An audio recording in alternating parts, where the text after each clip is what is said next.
কই চোখ খুলবো? হ্যাঁ, খুলতে পারেন। তুমি তুমি এখানে কি করতেছো? সারপ্রাইজ? তুমি আমাকে সারপ্রাইজ দিতে চেয়েছিলে না, আর আমরা তোমাকেই সারপ্রাইজ দিয়েছি। কি ব্যাপার, তুমি আমাকে বাইরে দেখা করতে না বলে বাসায় ডাকলে যে? আরে সবসময় তো বাইরে দেখা করি, তাই ভাবলাম আজকে একটু বাসায় আসো। আর যেহেতু আমাদের সামনের মাসে বিয়ে, এ ফাঁকে বাসাটা দিয়ে গেলাম। হ্যাঁ, তা ঠিক আছে। ম্যাডাম, তোমার একটা বান্ধবী আছে? কে, ববি? হ্যাঁ, মেয়েটা অনেক ভালো।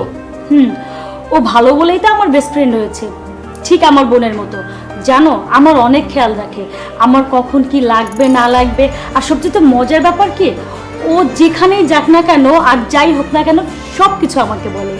তোমার ফ্রেন্ডটা কিন্তু দেখতে অনেক সুন্দরী। তার মানে তুমি কি আমার ওকে পছন্দ করো নাকি? আরে না না বাবা, তেমন কিছু না। তোমার বেস্ট ফ্রেন্ড আর তোমার বেস্ট ফ্রেন্ড তো আমার শালি, আর শালি তো আদগারওয়ালি, অধিকার থাকতেই পারে। আগে বিয়েটা হোক, তারপরে কে ঘরআলি কে শালি আর কে শ্বশুর শাশুড়ি সেটা তখন দেখা যাবে। আমার তো আর তস হচ্ছে না, ইচ্ছে করতেছে এখনই বিয়ে করে ফেলি। আর তো মাত্র কিছুদিন বাকি, একটু সবর করো।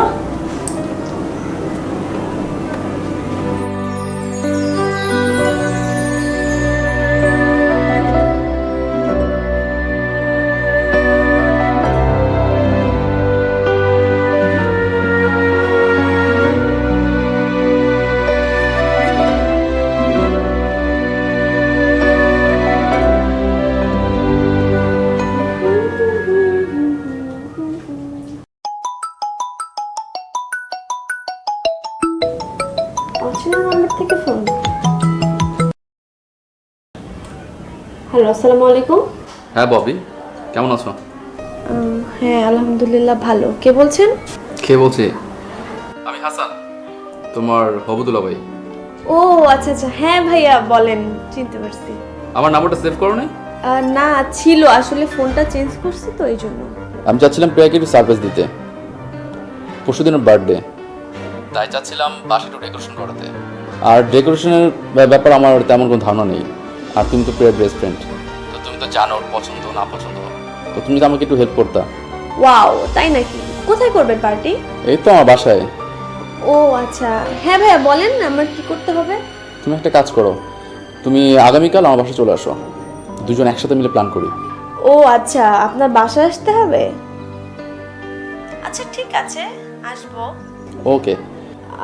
আচ্ছা, অ্যাড্রেসটা আমাকে টেক্সট করেন, আমি কাল বিকালের মধ্যে চলে আসবো। আমার অ্যাড্রেসটা তোমাকে আমি টেক্সট করে দিচ্ছি। ভালো থেকো, গুড নাইট।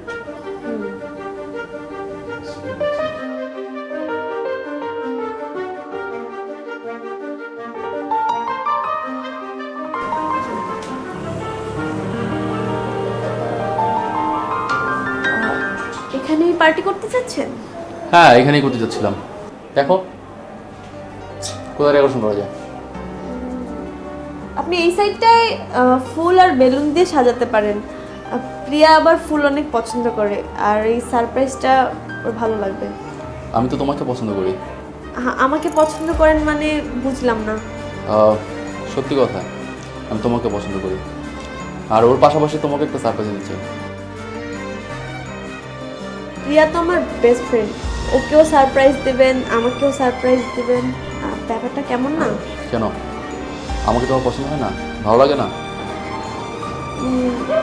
না, ভালো লাগে, পছন্দও করি, কিন্তু আমার বেস্ট ফ্রেন্ডের সাথে আপনার বিয়ে ঠিক হয়েছে, এই জন্য। আচ্ছা, আপনি তো আমাকে সারপ্রাইজ দিতে চাইছেন, তার আগে আমি আপনাকে একটা সারপ্রাইজ দিই। Wow, surprise for me. আপনি রেডি তো? হ্যাঁ রেডি। কি সারপ্রাইজ? আচ্ছা, এটার জন্য ওয়েট করতে হবে, চোখ বন্ধ করেন, আমি আপনাকে সারপ্রাইজ দিচ্ছি। চোখ বন্ধ করতে হবে? ওকে। বাট না বলা অবধি চোখ খুলবেন না। একদম না। ওকে, কোথায় আর কতক্ষণ? ওয়েট। আপনি সারপ্রাইজের জন্য রেডি তো? হ্যাঁ রেডি। কই চোখ খুলবো? হ্যাঁ, খুলতে পারেন। তুমি তুমি এখানে কি করতেছো? সারপ্রাইজ? তুমি আমাকে সারপ্রাইজ দিতে চেয়েছিলে না, আর আমরা তোমাকেই সারপ্রাইজ দিয়েছি। কি ভেবেছিলে আমি কোনো কিছু জানতে পারবো না? তোমাকে না আমি বলেছিলাম ববি আমার বেস্ট ফ্রেন্ড, ও যেখানে যায় যাই কিছু করে না কেন সব কিছু আমাকে জানায়। তুমি যে ববিকে এখানে ডেকেছো, এখানে আসার আগে ববি আমাকে কল করে সব কিছু জানিয়ে দিয়েছে। তবে একটা জিনিস ভালোই হয়েছে, বিয়ের আগে তোমার মতো খারাপ মানুষের মুখোশটা আমার কাছে ক্লিয়ার হয়ে গিয়েছে। প্রিয়া, প্রিয়া প্লিজ প্লিজ আমাকে মাফ করে দাও। আমি সত্যি সত্যি তোমাকে অনেক ভালোবাসি, সত্যি আমার ভুল হয়ে গেছে প্রিয়া, প্লিজ আমাকে মাফ করে দাও। ভালোবাসো? আবার বলো তো, কি বললে? তুমি আমাকে ভালোবাসো? শোনো, কারোর বিশ্বাস নিয়ে খেলার আগে না নিজের বিবেককে প্রশ্ন করে দেখো, তুমি পুরুষ নাকি কাপুরুষ।